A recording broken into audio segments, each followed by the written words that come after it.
अस्सलामुअलैकुम जी, कैसे हैं सब लोग? खैरियत से हैं? Welcome back to new vlog. अच्छा यार, आज की वीडियो जो है ना उन लोगों के लिए जो लोग इनक्यूबेटर यूज़ कर रहे हैं या जो अभी नए नए मतलब इनक्यूबेटर लेने का सोच रहे हैं या जिन्होंने इनक्यूबेटर लिया है और उनको पता नहीं है कि इसको यूज़ कैसे करते हैं और इसमें से हैचिंग कैसे करवाते हैं। मेरे पास एक इनक्यूबेटर पड़ा हुआ है, मैं अभी आप लोगों को इनक्यूबेटर दिखाता भी हूँ और इस वीडियो में इंशाल्लाह ताला जो है ना मैं कंप्लीट इन्फॉर्मेशन देता हूँ कि इनक्यूबेटर को यूज़ कैसे करना है, उसमें से हैचिंग कैसे करवानी है, किस टाइम कितना टेम्परेचर रखना है, कितनी ह्यूमिडिटी रखनी है और किस तरह से इसको जो है ना वो हैचिंग के लिए हम यूज़ कर सकते हैं और कौन कौन से अंडे जो है ना इसमें रखे जा सकते हैं। वीडियो को कंप्लीट देखेगा इंशाल्लाह। इस वीडियो में मैं टोटल इन्फॉर्मेशन देने वाला हूँ आप लोगों को इनक्यूबेटर से रिलेटेड, चाहे वो ऑटोमेटिक हो, सेमी ऑटोमेटिक हो या मैनुअल हो, कोई भी इनक्यूबेटर हो या अपना आपने घर में जो बनाए होते हैं वो वाला इनक्यूबेटर हो। सबसे पहले बात कर लेते हैं कि इनक्यूबेटर होते कितने टाइप्स के। एक होता है यार सेमी ऑटोमेटिक, एक होता है ऑटोमेटिक। दोनों में फ़र्क सिर्फ इतना होता है कि एक में रोलिंग ट्रे, जो अंडों को रोल करने के लिए ट्रे लगी होती है ना, रोलर्स लगे होते हैं, वो फुली ऑटोमेटिक होता है। और जो सेमी ऑटोमेटिक होता है ना, इसमें समझा देता हूँ कि चीज़ें क्या होती हैं। एक सबसे पहले इसमें मीटर लगा होता है बाहर वाली साइड पे, ये देखता है, यहीं से आपको इसकी सारी सेटिंग वगैरह करनी होती है। और ये जो इसके साथ लगा हुआ है ना, ये प्रोब लगा हुआ है, इसका टेम्परेचर सेंसर प्रोब जो है। अच्छा ये देख लें, ये जो टेम्परेचर सेंसर प्रोब की मैं बात कर रहा था ना, वो ये हैंग हो रहा है, ठीक है। ये सेंसर है सामने जो सिल्वर कलर का नजर आ रहा है, ये अंडों के टेम्परेचर को सेंस करके, ये टेम्परेचर को सेंस करके ना इस जगह पे आपको शो कर देता है। ये जो मैंने आपको मीटर दिखाया ना, जो बाहर लगा हुआ है, इनक्यूबेटर के बाहर लगा होता है, ये आपको अंदर का टेम्परेचर शो कर देता है कि भाई कितना हुआ है। अच्छा, एहतियातन आप लोगों ने एक और मीटर रखना होता है जिसपे आपको टेम्परेचर भी शो होता है, और वो रखना इसलिए जरूरी है कि आपने ह्यूमिडिटी भी चेक करते रहना है कि आपके जो इनक्यूबेटर है उसकी अंदर की ह्यूमिडिटी इस टाइम कितनी है। इनक्यूबेटर सेमी ऑटोमेटिक हो या फुली ऑटोमेटिक हो, दोनों के लिए ह्यूमिडिटी और टेम्परेचर दोनों सेम रहते हैं। अब ये जो मैंने आपको मीटर दिखाया था ना, ये आपको शो करेगा इंटरनली जो इसकी टेम्परेचर प्रोब लगी हुई है ना, वो अंदर से अंडों का टेम्परेचर जो है ना, वो अंडों के आपको बिल्कुल ऊपर हैंग करनी होगी ताकि वो अंडों का एग्जैक्ट टेम्परेचर आपको शो कर सके बाहर के कितना है। ये मैं बाद में बताता हूँ कि टेम्परेचर रखना कितना चाहिए। पहले ये समझ लें कि ह्यूमिडिटी फिर किस तरह से चेक होगी। अच्छा, ह्यूमिडिटी के लिए आपको एक अलग से मीटर होता है, वो मिलता है आपको ह्यूमिडिटी मीटर, उसमें टेम्परेचर भी शो करता है और ह्यूमिडिटी भी शो करती है। ये देख लें, ये 61 जो शो कर रहा है, ये आपको ह्यूमिडिटी शो कर रहा है इंटरनली, और 37.7 जो है ना, ये आपको शो कर रहा है अंदर का टेम्परेचर, ये जो अंडों का या इस पूरे इनक्यूबेटर का जो टेम्परेचर है अंदर से। अच्छा, ये आप लोगों ने देख लिया कि अंदर जो टेम्परेचर मीटर रखना है, इसको HTC1 भी कहते हैं, इसमें HTC2 भी आता है, दो मॉडल आते हैं इसमें, ठीक है। आपने HTC1 ले लेना, आई थिंक इनफ होता है वो वाला। आप लोगों को पता चल गया कि हमने अंडों का टेम्परेचर कितना रखना है और ह्यूमिडिटी कितनी रखनी है। मैं दोबारा बता देता हूँ, अंडों का टेम्परेचर अपने 37.7, मतलब मिनिमम अगर करें तो 37.4 से लेके 37.7 तक आपने इसको टेम्परेचर मेंटेन रखना होता है अपने इनक्यूबेटर में। हाँ, अगर कभी लाइट चली जाती है और इसमें कम हो जाता है टेम्परेचर, तो वो आप ये कह लें कि गर्मियों और सर्दियों का दोनों का अलग अलग होता है। अगर सर्दियों में 2 घंटे के लिए लाइट गई है तो कोई मसला नहीं है, टेम्परेचर मेंटेन हो जाता है, आपने बस इनक्यूबेटर को बार बार ओपन नहीं करना। और गर्मियों में जो है ना, वो तो गर्मियों को पता है अच्छी खासी गर्मी होती है, वो तो टेम्परेचर आपको फिर खुद से कंट्रोल करके डाउन करना पड़ता है ताकि ज़्यादा ना हो जाए, क्योंकि बाहर अगर 40-50 टेम्परेचर चल रहा है आपके घर के बाहर, तो भाई घर के अंदर भी आपको पता है गर्मी होगी। या तो अब आप इसको किसी ऐसी जगह पे रखें जहाँ पे टेम्परेचर कंट्रोल रहे, ठीक है। अच्छा, 37.4 से लेके 37.7 डिग्री टेम्परेचर तक आपने इसको कंट्रोल रखना होता है टेम्परेचर, नंबर 1। नंबर 2, आपने इसकी जो ह्यूमिडिटी है ना, वो जो है ना, वो 45% से लेके आपने इसको 60% तक जो है ना वो मैक्सिमम रखना है, इससे ज़्यादा नहीं करना। अगर ह्यूमिडिटी ज़्यादा होगी, हीट कम हो जाएगी, तो भाई अंडे जो है ना आपके फर्टाइल नहीं होंगे, ठीक है। अब आपको 2 चीज़ें पता चल गई कि टेम्परेचर कितना रखना है और इसकी ह्यूमिडिटी कितनी रखनी है। अच्छा, ये वाला जो टेम्परेचर और ह्यूमिडिटी है ना, ये पहले 18 दिन के लिए। अच्छा, ये जो ह्यूमिडिटी और टेम्परेचर मैंने आपको बताया ना, ये है इसके पहले 18 दिन के लिए, ठीक है। जो लास्ट वाले 3 दिन होते हैं ना, उसमें ना तो आपने अंडों को रोटेशन देनी होती है और ना ही आपने उसको अंडों मतलब उसकी साइड चेंज करनी है, ना उसको हाथ लगाना है, ना उसकी कैंडलिंग करनी है, ना उसको देखना है, ठीक है। कोई छेड़छाड़ नहीं उसके अंडों के साथ करनी है। और आपने उसमें ह्यूमिडिटी का लेवल रखना है 80%, ठीक है। उसमें कम से कम आपने 80% टेम्परेचर जो है ना वो अपना मेंटेन करना है, 80% जो ह्यूमिडिटी है वो मेंटेन करनी है। और जो आपका टेम्परेचर होगा वो 37.7 डिग्री जो है ना आपने वही मेंटेन करना है। मिनिमम भी अगर आ भी जाता है तो 37.5 जो है ना वहाँ तक उसको जाने देना, उससे नीचे नहीं जाने देना टेम्परेचर, ठीक हो गया जी।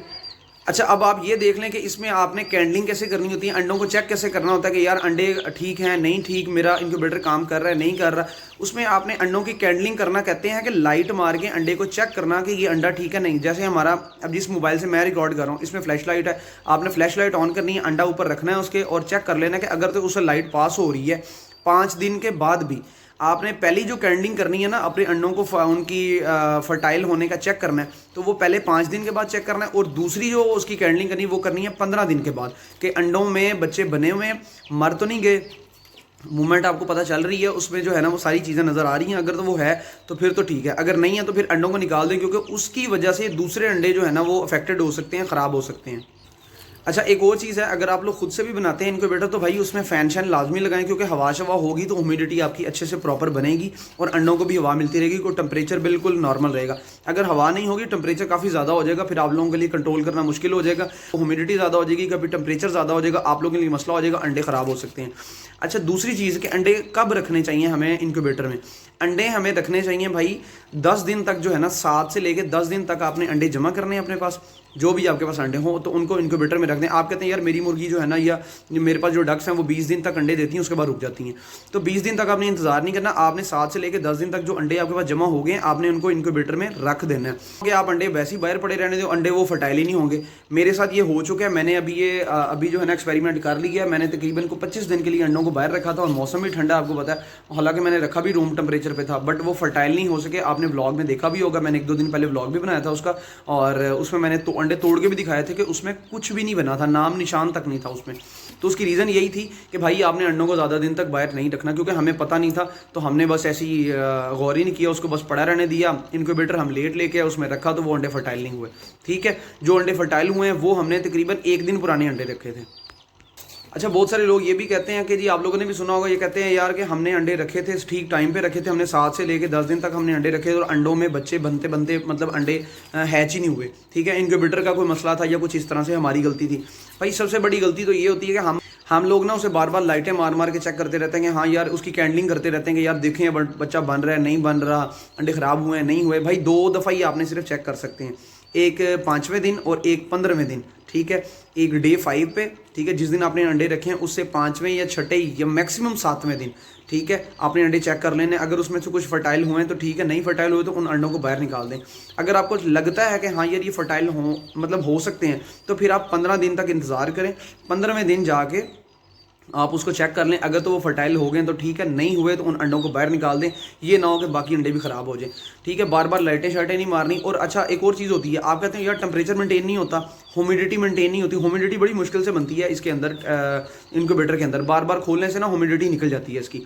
ठीक है, नमी जो है ना वो फ़ौरन से बाहर निकलती है, क्योंकि हवा अंदर एंटर होती है तो वो ह्यूमिडिटी बाहर निकल जाती है। इस वजह से भी आप लोगों के अंडे फर्टाइल नहीं होते। अच्छा, कुछ लोगों का ये भी सवाल होता है कि यार अंडे जो है ना वो लाइट जो है ना वो हमारी 5-6 घंटे के लिए जाती है, तो भाई उस मसले का हल सिर्फ एक ही है कि आप एक तो इनक्यूबेटर को बार बार खोलें नहीं, ठीक है, और आपका टेम्परेचर जो है ना वो 32-33 तक रहना चाहिए कम से कम। अच्छा, उसको ना मेंटेन करने के लिए एक तरीका ये होता है कि आप फुल उबलते हुए पानी की बोतलें, ठीक है, मतलब गर्म पानी की बोतलें लें, उसको 1.5 लीटर वाली बोतलों में या लीटर वाली बोतलों में, जितना आपका इनक्यूबेटर का साइज़ है अंदर से, वो पानी की भरें, 2-3 पानी की भरें और अंदर रख दें, और उसके बाद जो है ना उसको बार बार खोलें नहीं इनक्यूबेटर को। जब तक आपकी लाइट आएगी तब तक जो है ना वो कुछ ना कुछ मतलब कंट्रोल रहेगा उसका टेम्परेचर। और दूसरे नंबर पर कोशिश करें जब भी इनक्यूबेटर अपने घर में रखें तो आप उसमें अपना UPS का या अपना बैटरीज़ का इंतज़ाम करके फिर इनक्यूबेटर को चलाएँ, ताकि आपके अंडों के ख़राब होने के चांस भी कम हों। अच्छा, एक और सवाल होता है कि जी अंडे अब कौन कौन से रख सकते हैं इनक्यूबेटर के अंदर, किस किस अंडे की हैचिंग हो सकती है। भाई आप बेशक किसी चिड़िया का अंडा लो, चाहे बेशक शतरमोर का अंडा लो, भाई उतने दिन आपने पूरे करने होते हैं अंडे के। ठीक है, जितने दिन में वो उस परिंदे के जो है ना वो बच्चे निकलते हैं ना उस अंडे से, आपने उतने दिन उसको उतना ही टेम्परेचर मेंटेन रखना है जितना टेम्परेचर नॉर्मल होता है 37.7, उतना ही आपने रखना है। आप बेशक मोर के अंडे रखें, बेशक आप डक्स के रखें, मुर्गियों के रखें, जिसके भी अंडे रखें, तो आप उसमें जो है ना बेशक उसके बजरी के अंडे रख दें। ये जो अपने छोटे ऑस्ट्रेलियन पैरट्स होते हैं या दूसरे होते हैं, फिंचेस वगैरह होते हैं, उनके रख लें, उससे भी हैचिंग हो जाएगी। ठीक है, वो 10-12 दिन में आई थिंक हैच हो जाते हैं। तो इसलिए भाई कोई भी अंडा इसमें रखें हैच हो जाता है, सब अंडे हैच हो जाते हैं। अच्छा, अब बात कर लेते हैं इसकी प्राइसिंग की। अच्छा, ये जो बाहर मीटर लगा होता है ना, अब जैसे ये वाला जो मीटर बाहर लगा हुआ है, ये वाला छोटा सा मीटर लगा हुआ है बाहर, ठीक है, और एक जो HTC 1 अंदर मीटर पड़ा हुआ है। अच्छा, एक वो मीटर पड़ा हुआ है सामने, वो जो आपको नज़र आ रहा है वो अंदर है, और एक मीटर ये वाला लगा हुआ है। अच्छा यार, ये जो वायर छोटा सा थर्मोस्टेट लगता है ना, ये वाला जो मीटर लगता है, इसकी प्राइस है तकरीबन को ये कह लें 500 से 600 रुपये। और वो जो अंदर मीटर मैंने आपको दिखाया, अभी वीडियो में दिखाया इतना सा, HTC 1 जो ह्यूमिडिटी और टेम्परेचर दोनों चीज़ें शो करता है, वो भी आपको तकरीबन वो 700 रुपये के दरमियान आपको हर जगह से मीटर मिल जाना चाहिए, और बल्कि मिलता है। ठीक है। अगर आप लाहौर में रहते हैं तो मेरे ख्याल से लाहौर और कराची वालों को इससे भी ज़्यादा सस्ता मिलेगा। अच्छा यार, ये वाला जो मीटर आप लोगों को सामने नजर आ रहा है, ये जो बाहर लगा हुआ है 37.5 जो शो कर रहा है अभी आपके सामने, अगर इस मीटर की सेटिंग आप लोगों को देखनी है तो आप कमेंट सेक्शन में आकर लिख सकते हैं, या आप लोगों को इस बाहर वाले मीटर की सेटिंग वगैरह का किसी को मसला आ रहा है तो आप मुझे बता सकते हैं, ठीक है। तो मैं इंशाल्लाह ताला जो है ना उस पर एक छोटी सी वीडियो बना दूंगा, या मैं आप लोगों को वैसे उसमें रिप्लाई भी कर दूंगा कमेंट सेक्शन में आके, आप लोग इसकी सेटिंग कैसे कर सकते हैं। बल्कि मैं कोशिश करूंगा इंशाल्लाह ताला किसी दिन टाइम निकाल के ना आप लोगों के लिए एक छोटी सी वीडियो बना दूं 1 से 2 मिनट की, जिसमें मैं आपको कंप्लीट सेटिंग बता दूंगा कि आप लोगों ने इसको सेट कैसे करना है, टेम्परेचर वगैरह या इसकी बाकी इसकी सेटिंग्स होती हैं, P1 P2 P5 इस तरह से सेटिंग होती है, सारी की अलग अलग नंबरिंग होती है, तो किस तरह से आपने रखनी है इंशाल्लाह ताला वो मैं कंप्लीट वीडियो बना दूंगा, उसमें आप लोगों को पता चल जाएगा कि भाई इसकी जो सारी सेटिंग है ना वो कैसे करते हैं। अच्छा यार, अगर प्राइस की बात करें तो मैंने आपको टेम्परेचर मीटर्स की तो प्राइस बता दी है, और अब मैं बात कर लेते हैं भाई कि मैनुअल या सेमी ऑटोमेटिक जो मेरे पास पड़ा हुआ है और जो फुली ऑटोमेटिक है प्राइस का कितना फ़र्क है उसका। अच्छा यार, जो सेमी ऑटोमेटिक होता है जो ये मेरे पास पड़ा हुआ है, ये इसका तो मैं कह देता हूँ तकरीबन आप कह लेंगे 15,000 की रेंज में आपका एक अच्छा इनक्यूबेटर जो है ना वो 100-150 अंडे वाला मेरे ख्याल से 200 अंडे तक का जो है ना वो बन सकता है बड़े आराम से, अगर आप लोग खुद से बनाते हैं। और अगर आप बना बनाया लेंगे तो भाई फिर 25-30 हज़ार रुपये का बनेगा, जो मेरे पास पड़ा हुआ है इतना इस साइज़ का। और जो फुली ऑटोमेटिक है वो तो बहुत महंगे हैं यार, वो बहुत महंगे हैं, ठीक है। वो आपको कम से कम 25 से 30 हज़ार का मिलेगा, जो तकरीबन 100 अंडे वाला भी इंक्यूबेटर होगा।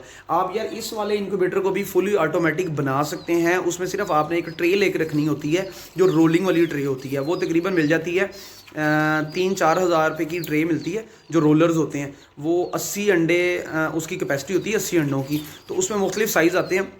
मुझे सिर्फ एक साइज़ का उसका आइडिया पता है, जो 80 अंडों वाले मैंने पता किया था, उसका 80 अंडे जिसमें आप रख सकते हैं वो तकरीबन आपको मिल जाती है 3,000 रुपये की, 3,000 से लेके 3,500 रुपये तक की जो है ना वो रोलर मिल जाता है। अगर आपने ज़्यादा अंडे रखने हैं तो भाई उसके लिए अलग प्राइस होगी, वो आप लोग खुद ही आइडिया लगा लें इसका। और उम्मीद करता हूँ कि आप लोगों को इनक्यूबेटर के बारे में जितनी कंप्लीट इन्फॉर्मेशन चाहिए थी, जो ज़रूरी चीज़ें हैं वो मैंने सारी बताई हैं आपको। बाकी यार आप लोगों से एक ही रिक्वेस्ट है कि जो लोग हमारे चैनल पर न्यू हैं भाई चैनल को सब्सक्राइब कर लें, और जो लोग हमारी वीडियोस रेगुलर देखते हैं उनका बहुत शुक्रिया। अल्लाह ताला उन सबको अपने हिफ्ज़-ओ-मान में रखे। मिलते हैं नेक्स्ट व्लॉग में। अल्लाह हाफ़िज़।